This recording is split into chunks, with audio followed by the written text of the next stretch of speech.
Hello. Thank you for coming today. My name is Nate. I'm a software development manager on the Amazon Web Services, CloudFront, and Route 53 team. DDoSes have been a fact of life, or DDoSes are a fact of life for many service owners. And in fact, DDoSes have been a fact of life for service owners for more than a decade, even before AWS was born. As a services company, Amazon has been defending against DDoS attacks for many years. And that experience has led us to develop anti-DDoS capabilities and has influenced our service designs over that time. Amazon Web Services views DDoS as an availability issue, and as such, it's a top priority for all of our engineering teams. The goal of this presentation is to provide you with information about what AWS does to help protect you from DDoS. And for those areas where you'll make architectural decisions to protect yourself, we provide best practice. This is a 300-level class, and I skip over some of the technical background information in this slide, particularly in areas of networking and DNS and HTTP. The concepts should be pretty clear without the background information, but if you have any more questions about the technical details, I'd be happy to talk to you about them. My personal goal for this whole conference and for this presentation is to use this as a way to make a connection with customers and hear feedback from you. So please do come by AWS Central. I won't have much time to take questions after this presentation. I may be able to take a few off stage, but I will be working at AWS Central tomorrow morning. And if I'm not at the booth, then there will be somebody at the storage and CDN section of AWS Central that should be able to answer your questions about CloudFront and Route 53.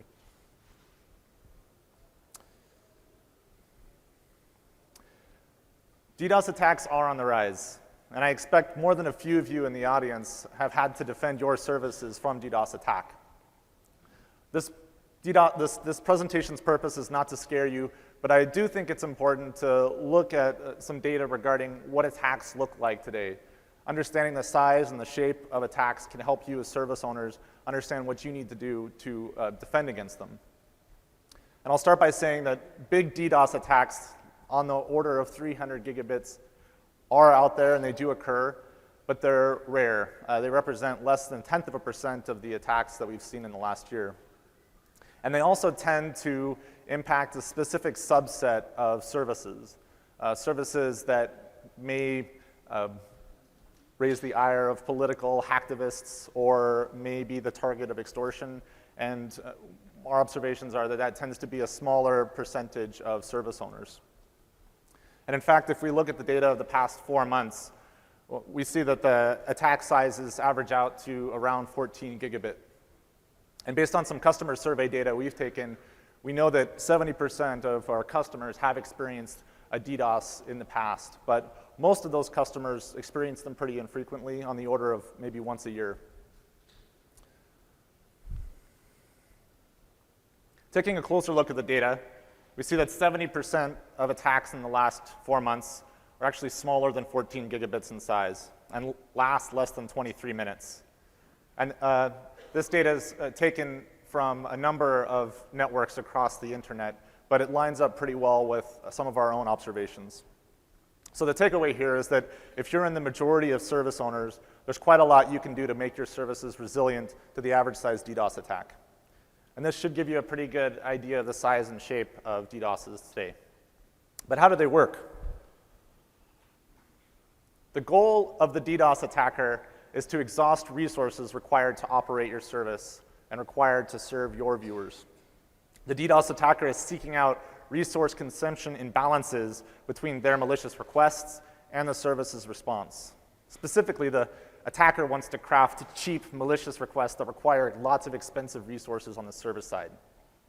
And as a service owner, your job is to find a way to absorb the attack, limit the blast radius of any potential failures, and limit and bound the cost of processing requests.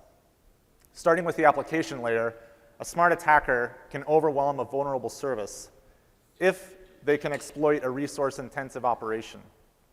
For example, a computationally expensive search query that perhaps causes multiple full table scans on back-end databases could be used, and it wouldn't take too many requests stacked up to exhaust a lot of your service resources and start denying access to your customers.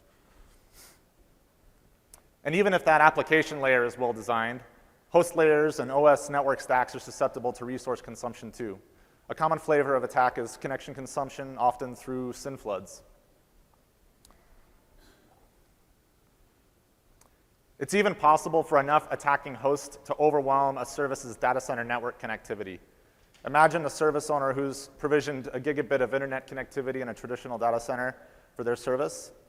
And in a world where home computers are starting to get 1 gigabit of uplink, it doesn't take that many compromised hosts to overwhelm that network connection. And while it's a rare occurrence, it's even possible for large enough attacks to impact intermediary paths on the internet. You may have seen some recent press around this year around 300 gigabit sized attacks wreaking havoc on the internet, but I'd like to put a little bit of different perspective on that and say that the internet is actually pretty well built to take very large volumes of traffic. To put that number in perspective, last month, one particularly popular consumer device manufacturer released an update to its operating system. The resulting traffic was more than 2 terabits over normal traffic volumes. That's 6 times larger than the largest known reported DDoS attack. So the internet's usually pretty good about absorbing those large volumes of traffic. So DDoS is a threat to availability. Fortunately, many service designs that work for general resilience and service availability also work well in a DDoS context. Amazon's years of experience defending against DDoS have led to the development of such resilient service designs. And if you're using AWS services, you're already benefiting from these resilient service designs. Just by running on AWS, you have access to resources that can improve your service's resilience. Oftentimes, surviving a DDoS attack is about having enough scale to just absorb the attack. In an AWS world, the traditional data center model changes and provides your services with access to large-scale internet connectivity, the ability to provision large fleets of servers in minutes, and access to edge services like Route 53 and CloudFront that can host your service across a globally scaled fleet of servers. All of this means that a service running in AWS has the scale needed to simply absorb many DDoS attacks. AWS regions and edge locations are built with diverse connectivity in mind in the form of multiple transit providers and peering links into the internet. These links act as redundant backups to one another and can also effectively cordon off and isolate bad traffic from other traffic. That diversity is further extended with more points of presence. Today, Amazon offers you the ability to deploy your services into 9 different regions worldwide, and it can extend and add even more internet connection points as a result. That diversity is even further extended when we bring edge locations into the mix. And today we have 46 edge locations. And these numbers are, of course, growing. Now, for those of you in the audience that saw Andy's keynote yesterday and are getting mad at me for rehashing the same old content, in my defense, I didn't know Andy was going to steal my slides. But I promise you, this sets up some context for some really interesting stuff that I'm actually super excited to share with you. This is the first time that we've talked about a specific availability feature that we've built into Route 53 for the purposes of increasing its service resiliency. It takes advantage of all of these points of presence and network diversity. We call it anycast striping. And if you're familiar with RAID disk striping, the concept should be somewhat familiar. So for disk striping, the result is that data is striped across multiple disks. And if you have redundant disks, you can add additional resiliency. Well, in the case of Route 53's anycast striping, our goal is to stripe client requests across multiple edge locations to improve availability. We leverage resolver behavior in order to do that. This is an example of one of my domains, and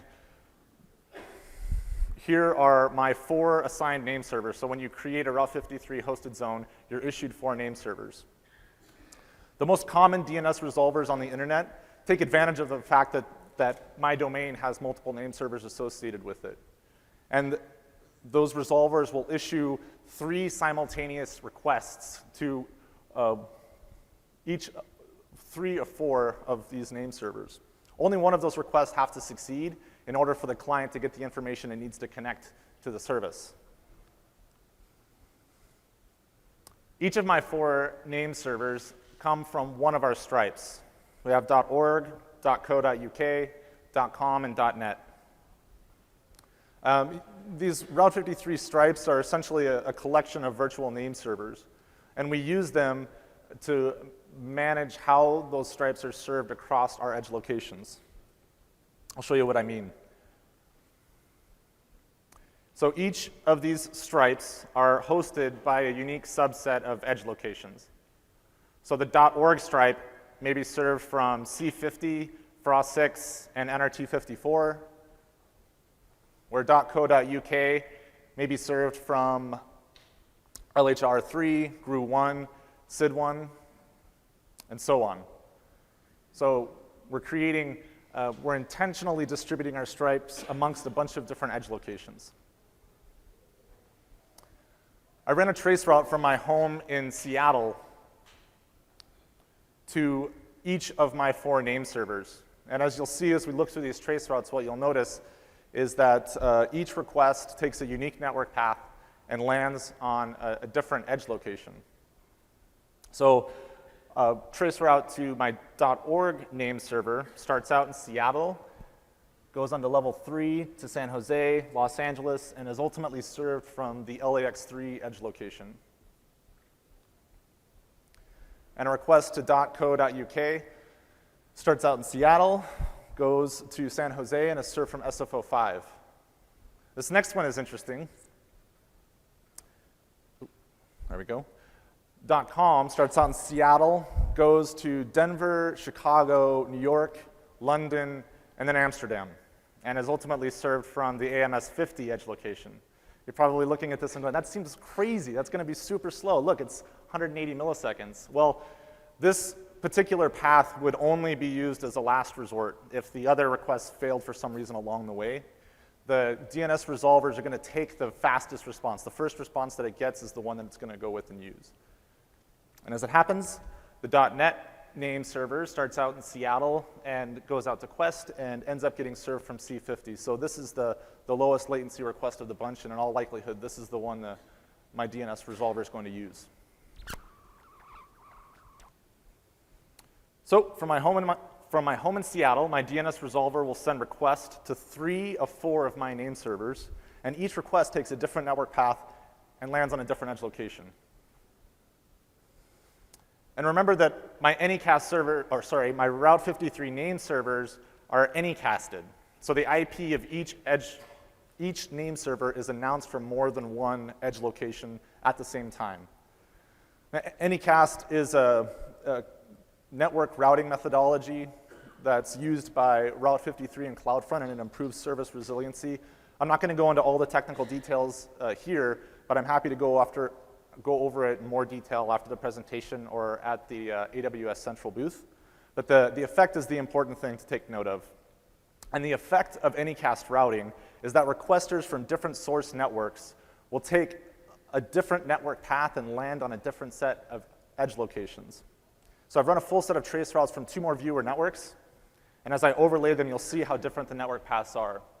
So running a trace route from a viewer network in Italy reveals that requests land in Milan, Frankfurt, London, and Narita.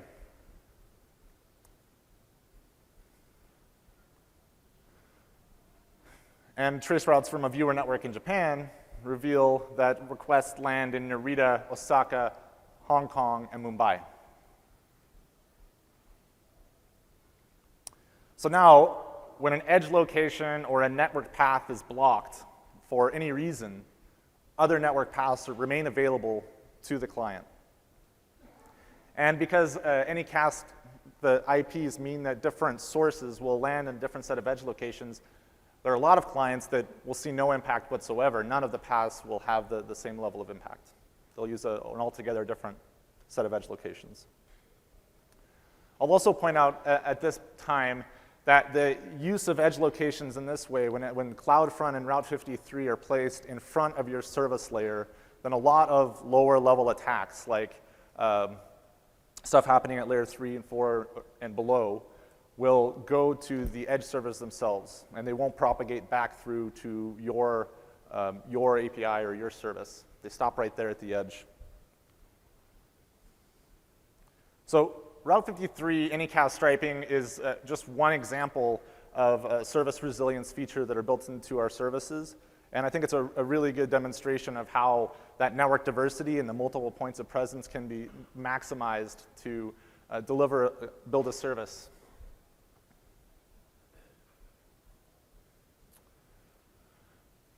And before I move on to discussing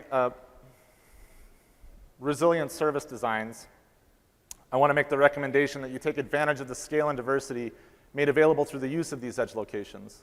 And so I'll refine my guidance to be a bit more prescriptive, and I'll say use Route 53 and CloudFront to take advantage of AWS's scale and diversity. I've looked across a number of Amazon services in search of practical best practices you can implement in your own services. I've selected 5 designs that can help you maintain availability in the event of DDoS or flash crowds. Some of these designs are already part of your system in all likelihood, and I'll illustrate how those designs help in the event of a DDoS.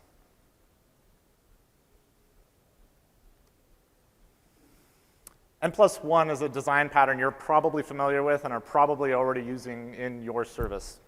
It's really just about scaling up with enough additional capacity to tolerate some failures.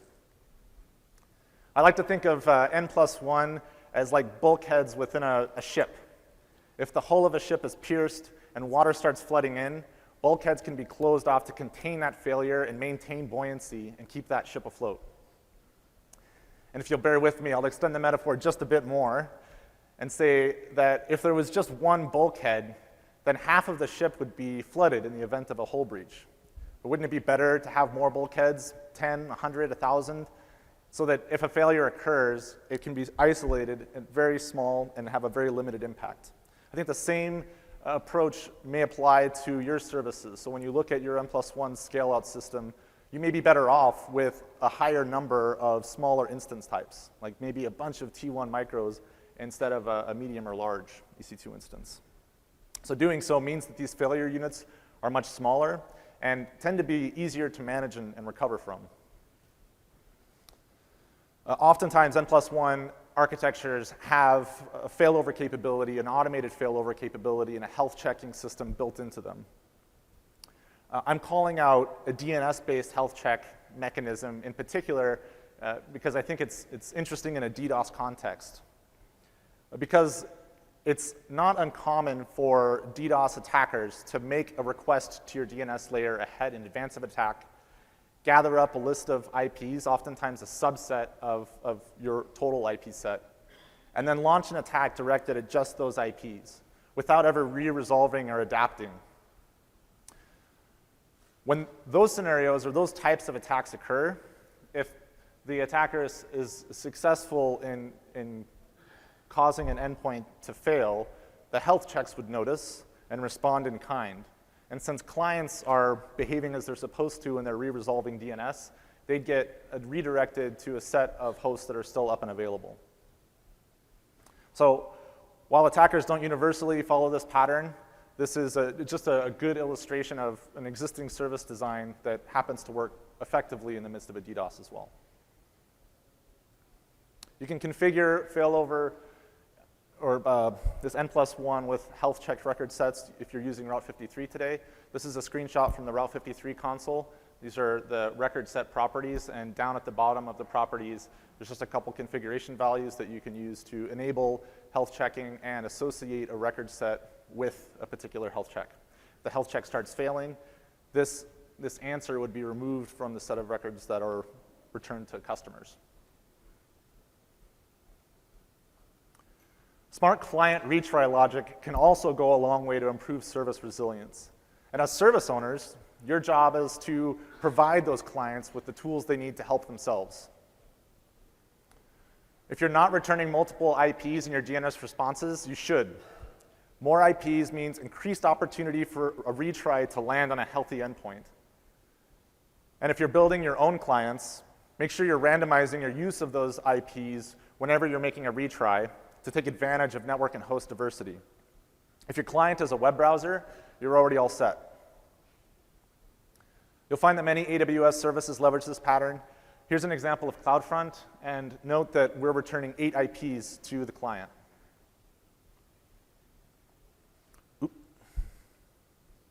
I simulated a service failure by blocking off access to a set of CloudFront IPs from my personal host, and I ran a packet capture to observe the retry behavior of a number of popular browsers. This is a sample of retries from Safari running on Mac OS X, and actually Safari was really good at retrying pretty aggressively. It's retrying in less than 1 second, and it's doing a really good job of rotating through all of CloudFront's IPs. It's really trying hard to find an IP address that works. So this is data from a very unscientific study, and not comprehensive, but this should give you an idea of how some common browsers are behaving today. I only tested the things that I had quick and easy access to. Starting with some of the browsers I tested on Windows 7, I noted that the retry logic was actually pretty rapid. The first retry happened in 3 seconds, but these browsers tended to retry the same IP 3 times before rotating on to the next one. So the total time to rotation was between 12 and 20 seconds. On OS X, that story's a little bit better. Safari and Firefox both retry in less than 1 second, and you saw that Safari was rotating through the full list of IPs. As of Firefox 25, it now will rotate through 2 IP addresses from that list of 8. And Chrome, the last version of Chrome, it didn't seem to retry on its own, but if you manually refresh or try to connect again, then it would pick up a second IP and attempt to make a connection there, so it would rotate on a manual refresh. And that is the same behavior I observed with all these browsers as well. So the effect is that when attackers are sticky to a set of IPs, or they're causing a subset of your IP addresses to become unavailable to your clients, a retry that's using a different IP is more likely to reach a healthy host than a retry that just uses the same IP address over and over and over again. And adding this resilience to your services is just a matter of adding multiple records to your record set. Got an example again of a Route 53 console. It's a record set with 4 IP addresses.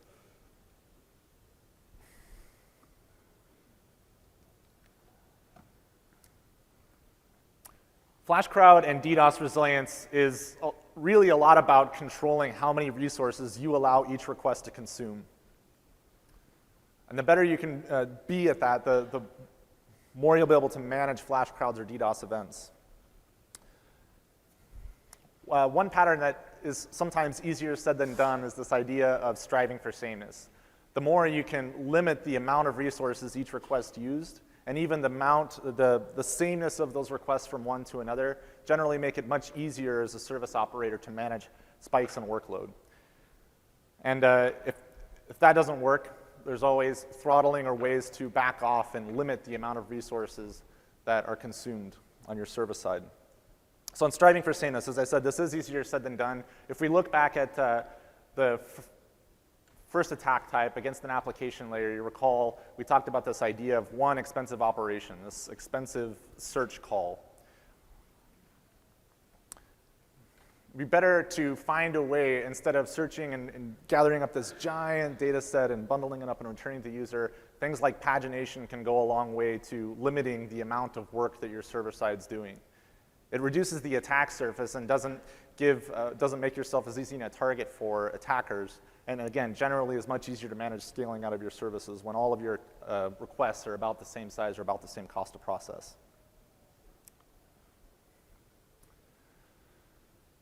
Throttling works because host layers can typically handle many orders of magnitude more request volumes than application layers. If I'm generous, I'd say that application layers can handle between 1,000 and 10,000 requests per second. And by conservative estimate, host and OS layers can handle 500,000 to 5 million packets per second. And this is because application layers often have to do a lot of heavy lifting for every request. And it's better if you can stop overwhelming amounts of traffic cheaply and upfront rather than failing deep within your app stack. Doing so can dramatically improve your service's ability to recover from large volumes of traffic. And why allocate a bunch of expensive resources for requests that are likely fit to fail due to overwhelmed backend resources? So save all that memory allocation and processor time by putting in an efficient throttle at the front of your stack. By installing that throttle, you can bridge the gap between app layer capabilities and host layer capabilities and better protect your application layers. And pairing this kind of throttle with things like top talker or based on the actual caller can further limit the collateral damage caused by throttling. And now, admittedly, an upfront throttle, it is an important fallback, but it's heavy-handed and it's not something that's good. We don't want to do that. We don't want to throw away requests if it's at all possible.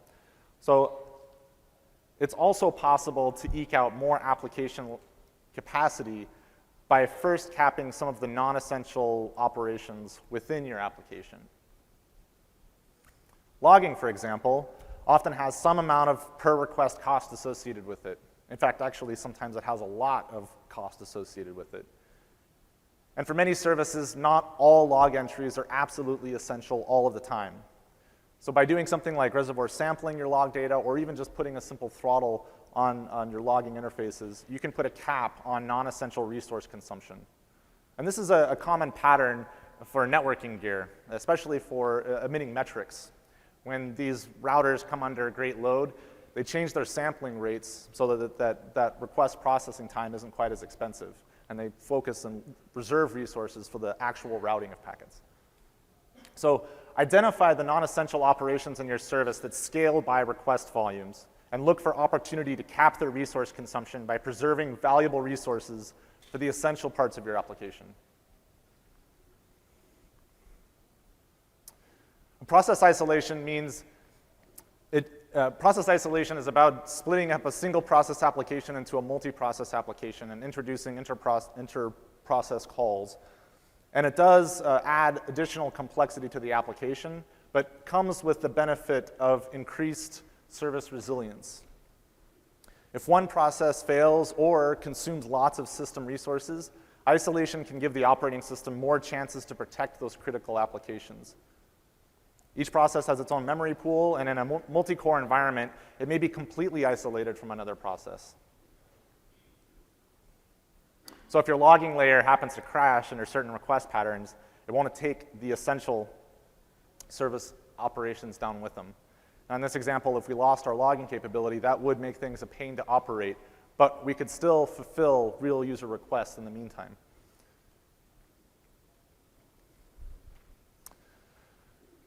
All right, now shuffle sharding. Shuffle sharding is the second part of Route 53's resilience pattern. Is something that we use on our AWS services. And again, it's another thing that before today, we haven't publicly discussed it with our customers. And so I'm actually really excited to be up here and getting the opportunity to share it with you. Shuffle sharding is a technique that builds on well-established distributed systems patterns and provides AWS services like Route 53 with resilience that is unique in the marketplace. And this pattern is one we believe could also benefit you, our customer, when you're building your own services. And so that's why we're here and we're talking about it today. So in the beginning, there was no such thing as distributed systems. All resources were served from a single endpoint. And for sake of example, let's say that each of these resources represent a different video file. If any one video file attracts enough client traffic or enough traffic to overwhelm the endpoint, then all of the other video files become unavailable. N+1 scale out improves service resilience. Client requests are load balanced across many endpoints. ensuring that when an endpoint fails, the impact is limited to just a subset of requests. But if traffic to a particular video file becomes great enough to overwhelm the whole fleet, none of the video files are accessible. By sharding videos across scaled-out endpoints, endpoint failures only impact a subset of videos. But there may be other points of failure in the system. Are all of these servers sitting in a single rack, or are they sharing the same network infrastructure? When you run your endpoints in AWS regions, we provide you with access to redundant availability zones. Service resilience improves when redundancies are modeled and considered when distributing videos across endpoints. If one video file attracts a flash crowd, sharding does provide some level of isolation and other videos are accessible, but all of the videos that are sharded together share the same fate. In this example, the light blue video's availability may be compromised if gray attracts an overwhelming flash crowd. Shuffle sharding intelligently allocates resources across service endpoints and availability dimensions in a way that maximizes video resilience. If one video attracts a flash crowd, the other videos are available via other endpoints. Shuffle sharding leverages an N-choose-M concept to deliver high levels of isolation with fewer endpoints. In our video example, it was a simplified version with 2 endpoints and 2 AZs, resulting in 4 unique permutations. So the 4 videos there were able to maintain a high level of isolation. But these numbers grow pretty quickly as you add more endpoints. So with 6 more, if we go to 8 endpoints per AZ, we end up going to 64 unique permutations. And if we add another 8 endpoints and a third availability zone, the number of permutations increases to 512. Route 53 uses shuffle sharding to improve the resilience of hosted zones. And we actually use more than one dimension in availability. We call it an availability lattice. So instead of just modeling the single availability zone, we add a second dimension. So the first dimension is stripes. We've talked about stripes already. We use stripes to manage how hosted zones are served across our edge locations. The second dimension of our availability lattice is something we call braids. Braids allow us to guarantee host-level isolation even when more than one stripe is served from a single edge location. So let me say that again. If in the event we end up serving a stripe, 2 stripes from one edge location, we use braids to ensure that we serve one stripe from one set of physical servers and another set of physical servers for the other stripe. So we still maintain that isolation. Once the availability lattice is defined, we assign all of our endpoints. In Route 53's case, these are virtual name servers. We assign them into a lattice and associate them with particular stripes and braids. And then when customers come and request a new hosted zone, we allocate that customer 4 name servers, and we pick them from amongst that availability lattice, being careful to use these shuffle sharding techniques to maximize isolation availability for all hosted zones. And don't worry, I'll walk you through how this works. We'll start by working backward from what the customer experiences. In this example, we have our 2 hosted zones, and I'm showing the delegation set or the 4 name servers that we issue for each of those domains. And take a note here that each of these hosted zones ends up with a different set of name servers. I'll walk you through how we do this allocation. First, we define our availability lattice. The first dimension of our availability lattice is stripes, our .com, .net, .co.uk, and .org stripes. This is dividing up all of our endpoints. So within each stripe, we have lots of virtual name servers, and I've called out a couple examples that came from the previous hosted zones. We add a second dimension to our availability lattice, braids. So this divides up our name servers by another dimension. And remember, physical hosts can only serve hosted zones from a single braid. Now, when it comes to allocating endpoints for hosted zones, we take care to select a virtual name server from each stripe and each braid, but never selecting a braid or stripe more than once for that hosted zone. And when we allocate resources for another hosted zone, we use the same selection algorithm, but we end up with a different combination of stripes and braids.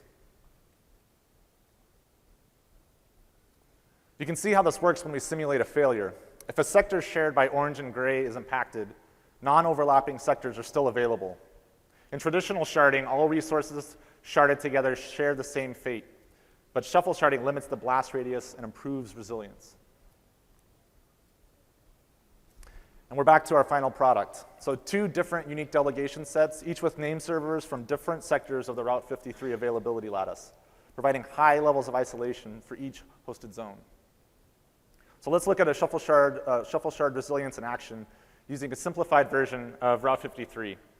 In this example, we have 2 edge locations, each serving a single stripe with 4 braids in each edge location. Gray and orange are shuffle sharded across braids and stripes to ensure host isolation. And if the orange domain attracts an attack, the gray domain is isolated from potential impact.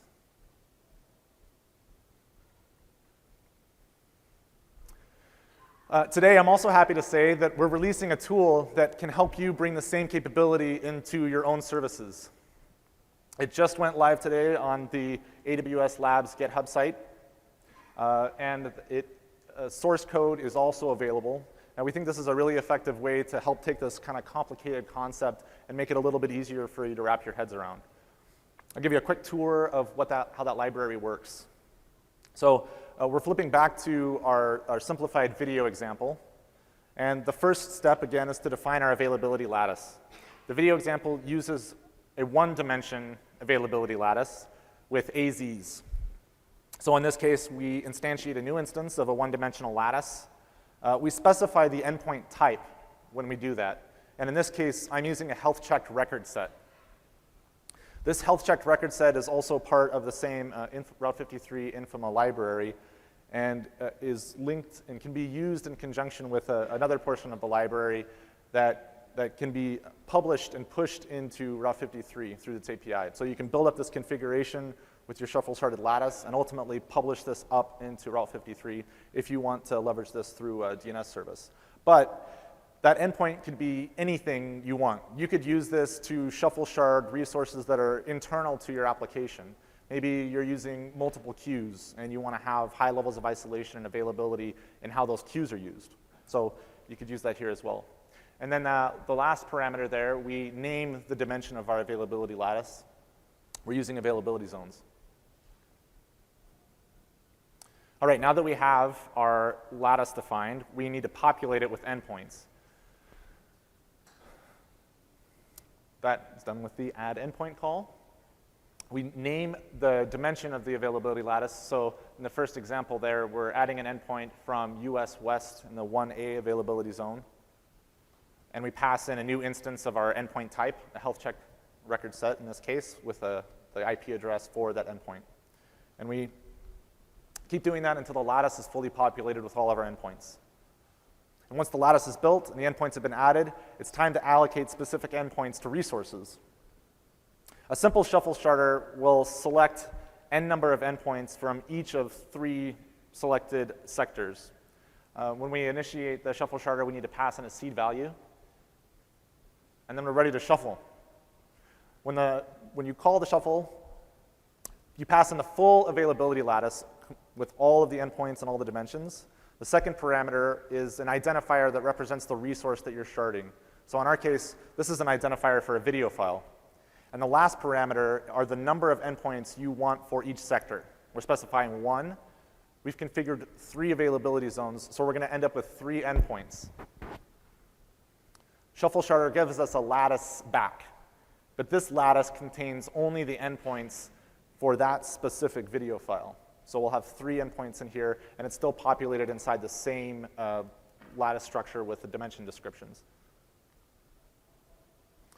And in our case, since we're using a health-checked record set, we can actually take that lattice structure and push it into the rubber tree utility which will construct a tree of record sets and associate them with health checks and generate an API call that you can push into Route 53. So we can actually create a record set like this that will give us these answers. And will respond also to health endpoint failures so that unhealthy endpoints are removed from the list. So each of these endpoints are running in a different availability zone.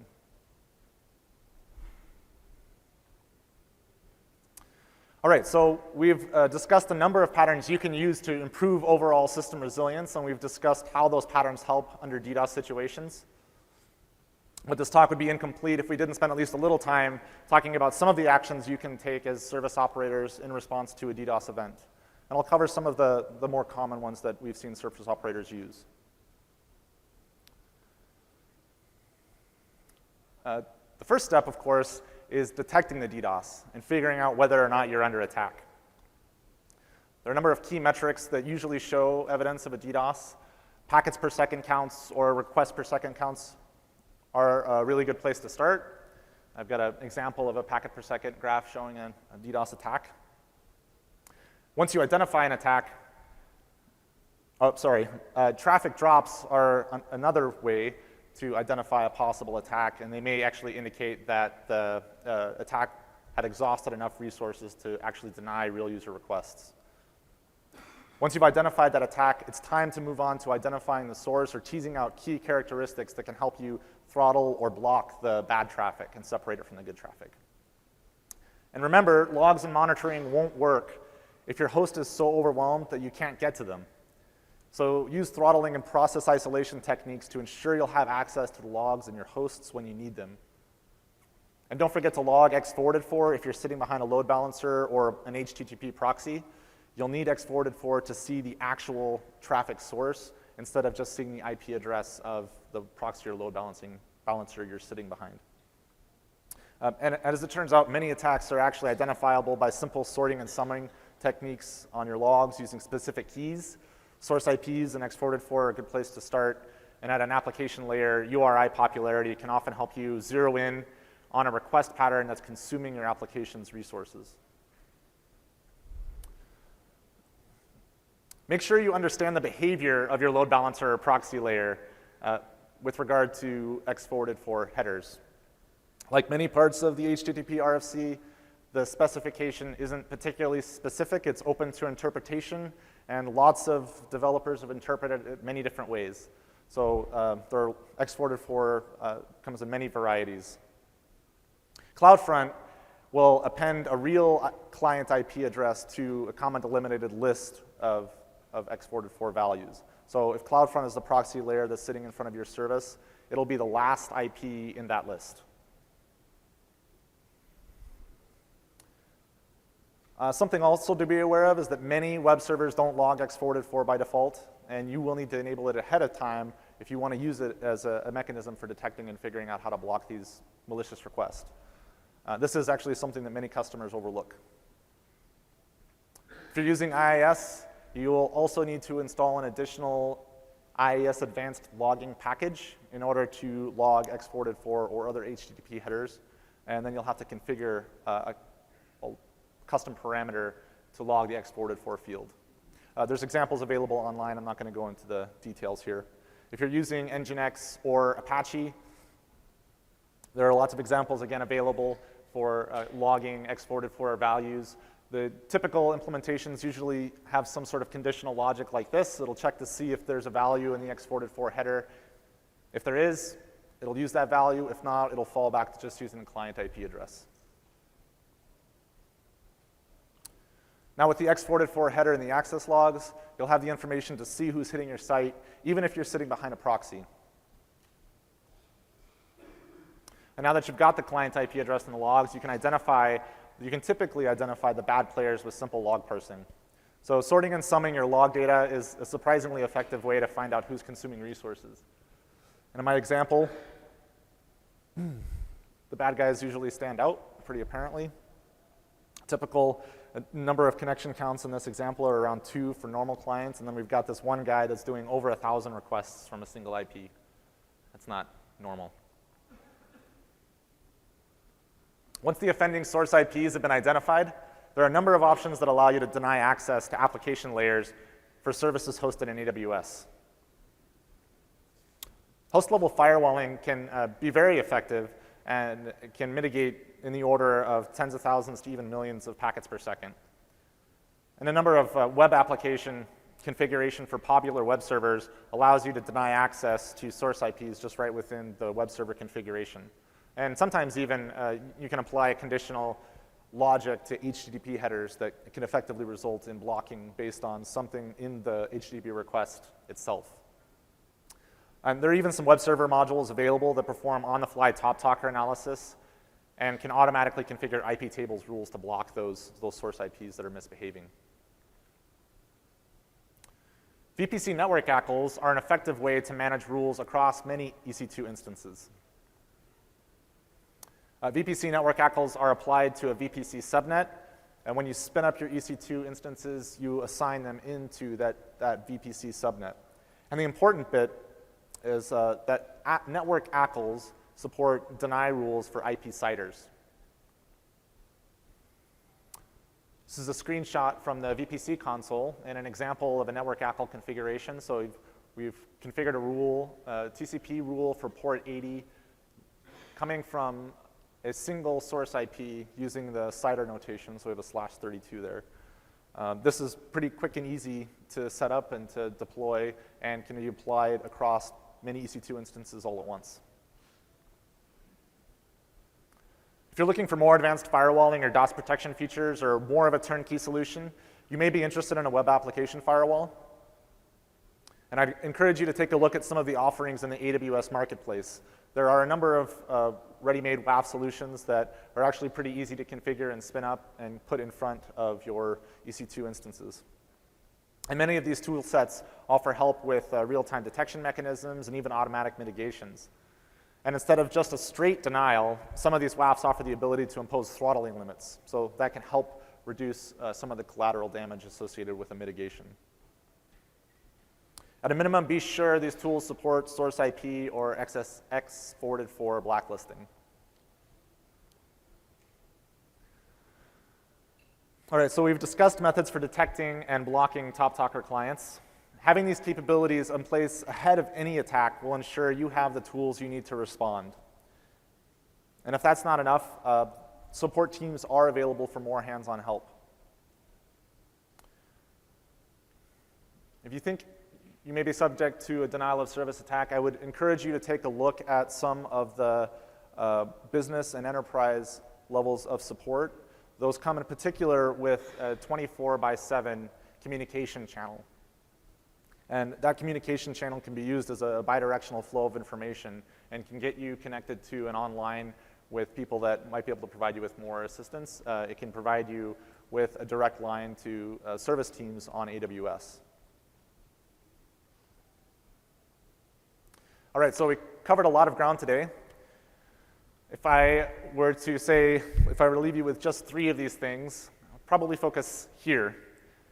By using edge services like CloudFront and Route 53, AWS has more tools at its disposal to help you in the event of DDoS, and you get the advantage of a kind of an always-on infrastructure that's running in a globally distributed environment that has access to lots of diverse network connectivity and has some of those built-in resilience features that I talked about earlier. So take a look at those services and see if they might be a good fit. AWS Business and Enterprise Support provide you with access on a 24/7 to support teams. And at a minimum, I recommend you have a system in place to support some of the self-service source IP blacklisting.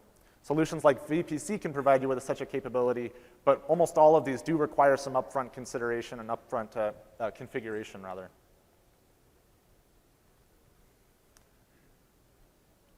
All right, well, thank you very much for coming today. I will be available at the Amazon booth tomorrow, so please do stop by if you have any more questions. Thank you very much.